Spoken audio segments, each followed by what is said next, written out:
Alors salut tout le monde, en fait j'ai paumé les fichiers de base, donc de présentation de ce que je faisais. En gros vous voyez, ça c'est un vilebrequin monté sur un tour à métaux. Le truc est énormissime par rapport à la machine, mais ça passait quand même. J'ai essayé de ne pas perdre une main et nettoyer toutes les portées de vilebrequin comme ça avec du papier de verre super fin pour le récupérer au maximum, puisqu'il était encore bon dans les côtes, hein, c'était bon ça. Et juste faire les portées nickel bien lisses. Allez, on commence la vidéo. Bon visionnage. Là, toutes les portées sont bonnes. On peut voir qu'il y a encore des petites traces à ce niveau-là. C'est pas bien grave, hein. Vraiment, je les sens pas à l'ongle. Ça, cette grosse rayure que vous voyez là, c'est lié au joint spi. Pour régler ce problème-là, soit on le rectifie avec une meule, soit on va faire la solution que je vais faire, c'est-à-dire qu'on va fabriquer une cale au moment du remontage pour décaler très légèrement le joint spi, peut-être de même pas 1 mm, 5/10, pour que la lèvre en fait ne se remette plus dans cette gorge-là. On va le décaler très légèrement et ça réglera ce problème. Voilà. C'est bon pour le vilebrequin. Donc déjà, il faut comprendre quelque chose, c'est que mes axes de bielle, donc qui traversent le piston et qui viennent faire tenir la bielle sur le piston, ils sont serrants sur ces bielles. C'est-à-dire que là, je ne peux pas les rentrer. Il y a 8 centièmes de serrage, j'ai mesuré. Donc, ils sont venus rentrer à chaud comme ça. Ils ne bougent plus par rapport à la bielle et c'est l'axe qui tourne à l'intérieur du piston. Alors, ce montage, il est courant sur les moteurs pas puissants. Dès qu'il commence à y avoir un peu d'écheveau, donc là, c'est une bielle Max Spinning Rhodes qui est voilée, on me l'a donné, hein. Eh ben, il y a des bagues en bronze comme ça en fait. Je sais pas si vous voyez. Est-ce que vous voyez?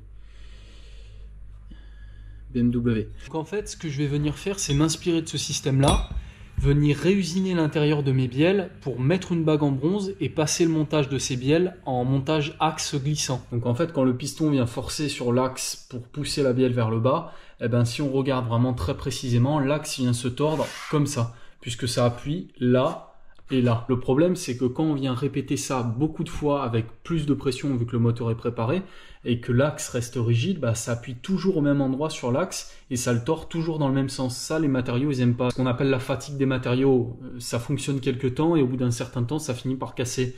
Donc si on fait un montage sur bague en bronze, l'axe est glissant, donc l'axe peut tourner sur lui-même. Et du coup, ça appuie uniformément en fait à différents endroits et ça évite la fatigue des matériaux. Voilà, c'est juste ça. Donc ça va entraîner une modification au niveau des pistons puisque l'axe maintenant, il va être glissant dans la bielle et il faut venir l'arrêter en translation parce que sinon, qu'est-ce qui va se passer? Il va essayer de sortir et ça va racler contre le cylindre, ça va tout casser. Donc je vais commencer par venir m'occuper de ces bielles. On passe au fraisage.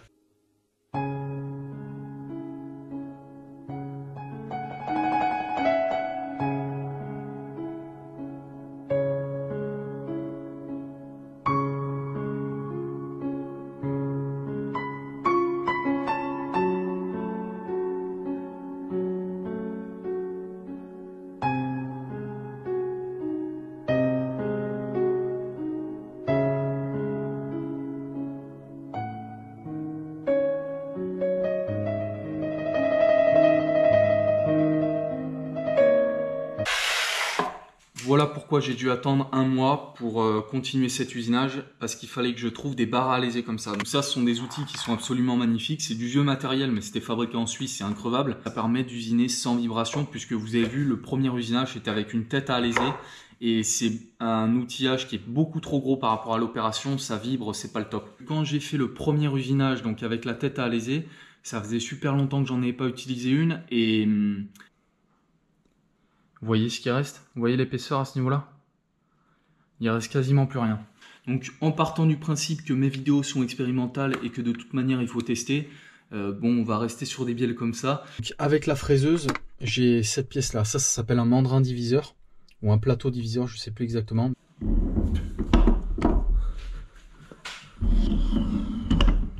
Donc ce plateau diviseur, il est très intéressant puisqu'il vient venir prendre une pièce comme ça à 90 degrés en fait dans l'axe de la table ici. Donc ce que je vais faire, c'est venir faire un faux maneton qui va être un tout petit peu plus fort pour que quand je viens serrer le chapeau de bielle, ça vienne se serrer bien sur le maneton. Le faux maneton, je vais venir le mettre dans ce mandrin là, je vais venir tout dégauchir pour que tout soit parfaitement dans les bons axes, pour venir faire mon usinage comme ça avec des barres à alaiser. Il n'y a plus qu'à.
Voilà, c'est fini pour les bielles. Ce que je vais faire maintenant, c'est un petit trou de graissage pour venir graisser l'axe vu qu'il est flottant. Et puis ce sera fini pour ça, hein. Ça m'aura pris un mois, je pense que c'est assez les modifs là. Et ce qu'il faut venir faire maintenant, c'est faire des gorges de circlips dans les pistons. Donc là, voilà, c'est pas fini les modifs, hein. On va mettre les pistons sur le tour à métaux, mais plus dans le même sens. On va les mettre comme ça et on va venir usiner des gorges de circlips là, directement à l'intérieur pour bloquer les axes. Bon, maintenant on arrive au moment où il faut usiner ce piston là. Donc pour ça, il faut mettre les joncs. Donc j'en ai trouvé diamètre 23, c'était quasiment impossible à trouver, c'est pas du tout standard. Les axes de J6R, donc ils sont en 23 mm. Et en fait sur les 21 turbo, c'est du 24, ce qui est standard. Donc c'est pas grave, j'ai trouvé ça, c'est des pièces normalement qui vont sur des motocross. Bon, ça ira très bien, hein. Pour un moteur, c'est pour n'importe quel moteur en fait. Tous les moteurs fonctionnent sur le même principe. À chaque fois que j'appelle les gens pour leur dire est-ce que c'est du 23 l'axe de piston, ils me disent oui, mais c'est quelle moto? Non, mais est-ce que c'est du 23? Non, mais c'est quelle moto? Non, mais en fait, c'est un Renault Espace. Comment ça, monsieur? Ce circlips là, si tu le montes pas sur une motocross, ça va exploser. Donc bref, maintenant il faut venir faire l'usinage donc dans le piston. Pour ça, il y a toutes des cotes qui sont tolérancées, donc qui sont normalisées. Je vous invite, si vous n'avez pas ce livre, si vous ne le connaissez pas, ça s'appelle Le Chevalier, c'est un petit peu la bible de l'usinage, hein. Il y a toutes les cotes standardisées. Forcément, en 23 mm, il n'y avait pas, donc je me suis basé sur les cotes en 22. En gros, je vais laisser 1/10 de jeu dans la rainure du circlips comme ça en latéral. Je vais faire un alésage de 24 pour un diamètre 23, donc il va rentrer de 5/10 au rayon dans le piston, donc pour être bloqué en alésage. Et l'axe du piston, je vais lui laisser 5/10 de jeu comme ça en latéral.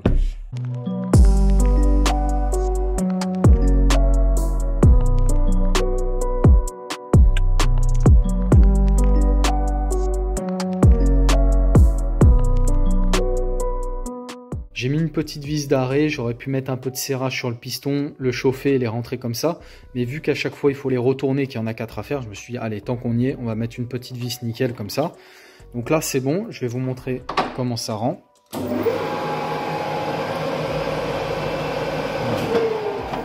Donc là ça tourne parfaitement rond. Voilà, je sais pas, j'ai jamais vu un piston comme ça sur un tour à métaux. On peut dire que c'est des pistons racing ça, je pense, hein. Je vais faire une petite appellation Racing, Max Speeding Roads fait maison. Donc voilà, j'ai fait un petit outil comme ça sur mesure qui fait pile poil la largeur de l'usinage à faire. Je vais mettre ça là, hop, les petits usinages.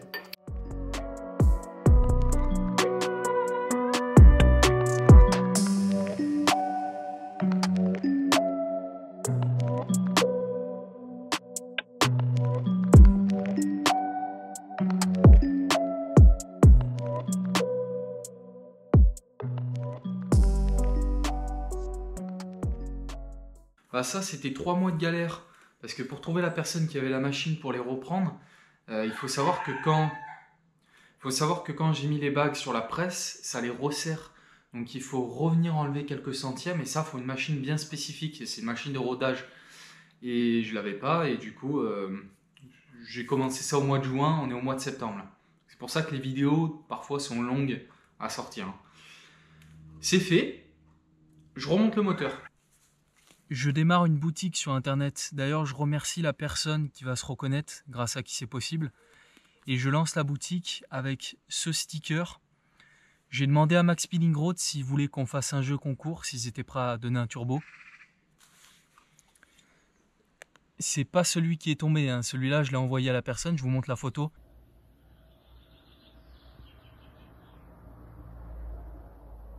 Celui-ci, il est tout neuf. Il vient d'arriver de chez Max Speeding, donc c'est un turbo qui peut sortir 600 chevaux je crois, je vous mettrai la fiche technique en lien, et puis je l'enverrai personnellement au gagnant dès que ce sera fini. Merci à tous ceux qui vont participer, merci à ceux qui font le site internet, la personne qui m'a conseillé, merci à toi, et puis on continue.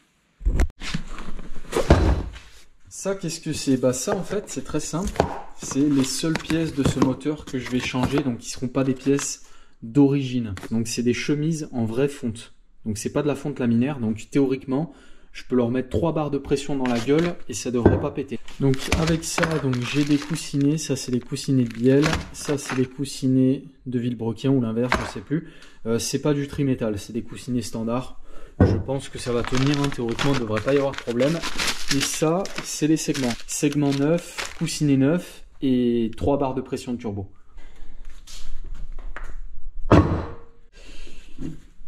Alors ouais, j'en vois, ils nettoient les blocs moteurs, t'as l'impression ils touchent les seins de leur meuf. Les gars, c'est... Bon, c'est pas de l'acier, c'est de l'aluminium, mais tu peux y aller à la brosse, quoi. Faut y aller, faut pas perdre son temps, hein. Tarot de 12, pas de 150. C'est important de remettre un petit coup de tarot dans les filetages comme ça, parce qu'après le problème, c'est que vu qu'il y a de la merde à l'intérieur, et généralement l'huile en chauffant, elle se solidifie, et ben ça finit par faire des dépôts, et quand vous serrez la vis, en fait le couple de serrage il est atteint avant d'avoir la pression correcte sur la culasse. Donc en fait vous serrez pas au bon couple.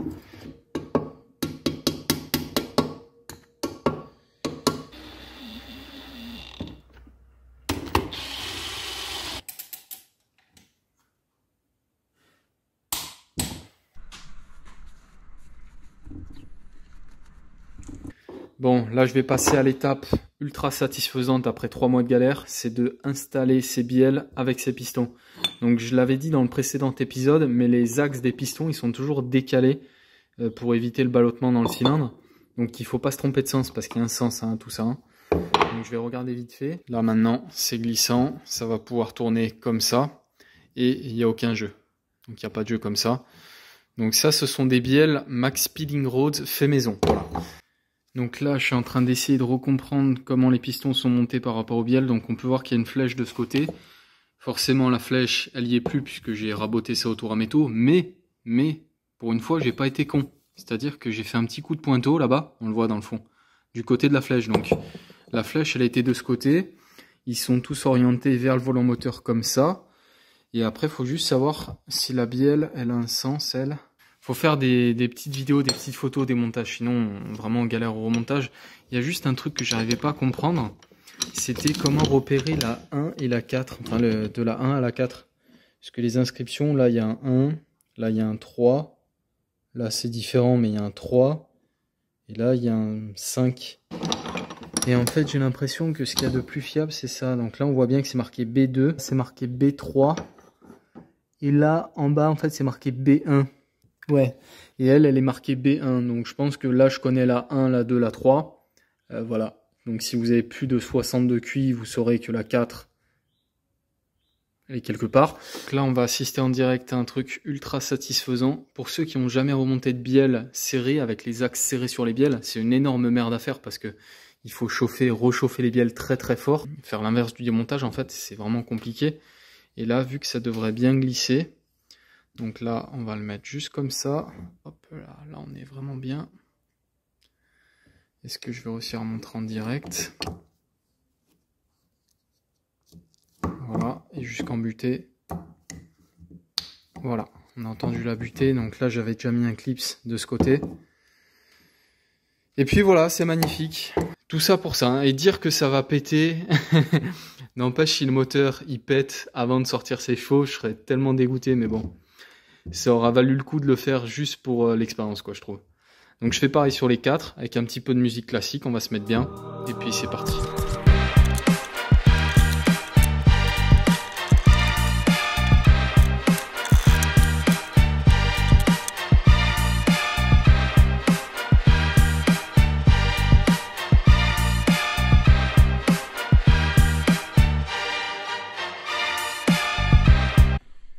Donc là, je suis en train de monter, voilà, les chemises comme ça. Je fais un premier montage à blanc. Le but, ça va être de faire quoi? Voilà, impeccable. Donc le but là, ça va être de venir mettre un comparateur pour voir laquelle est la plus haute. Parce qu'elles font jamais au micromètre près la même taille. Et après, il faut les mettre en escalier. Donc c'est-à-dire la plus haute tout à gauche par exemple. Et après, les faire descendre comme ça, tu vois. Voilà. Ou l'inverse. Mais pas comme ça, ni comme ça. Il faut les mettre en escalier. Donc voilà, moi je le fais pas au comparateur, je le fais à l'ongle comme ça, parce qu'il faut savoir qu'à l'ongle, par exemple, un dépassement de 2 centièmes, vous le sentez. Hein. Donc voilà, moi j'ai l'habitude de le faire comme ça, j'arrive à sentir et après j'inverse, et puis jusqu'à ce que ça aille pas trop mal. Je pense qu'honnêtement c'est à moitié de la branlette, mais voilà. Est-ce que les pyramides, on avait des micromètres quand on les a fabriquées? Il me semble pas, non? Elles sont encore debout. Bon bah voilà. Allez, du coup pour ceux qui sont restés, je vous montre une petite technique pour monter un joint torique sans qu'il soit vrillé. Donc on peut l'installer comme ça en le vrillant. Donc là il va se vriller petit à petit. Hop. Donc là il est mis un petit peu n'importe comment. On vient le tasser en bas. Et ensuite, il faut prendre juste un petit tournevis comme ça et faire ça. Et ça le remet droit. Voilà. Là, c'est bon. Et il n'y a plus qu'à monter. Voilà. Impeccable. Premier, deuxième, troisième. C'est parti. Alors, il y en a qui achètent l'appareil. Comme les trois quarts des trucs en mécanique, la plupart du temps, les appareils spécialisés, c'est pour les pigeons. Voilà. Si on a un petit peu d'expérience et qu'on fait attention, les segments, ça se remonte très bien à la main. Si vous n'en montez pas tous les 4 matins, ça ne sert à rien d'acheter l'appareil. Coussinet d'origine, hein, c'est pas du trimétal. Hein. Puis je vous montre ça. Le monde se divise en deux catégories. Il y a ceux qui achètent des bielles forgées et il y a ceux qui forgent leurs bielles.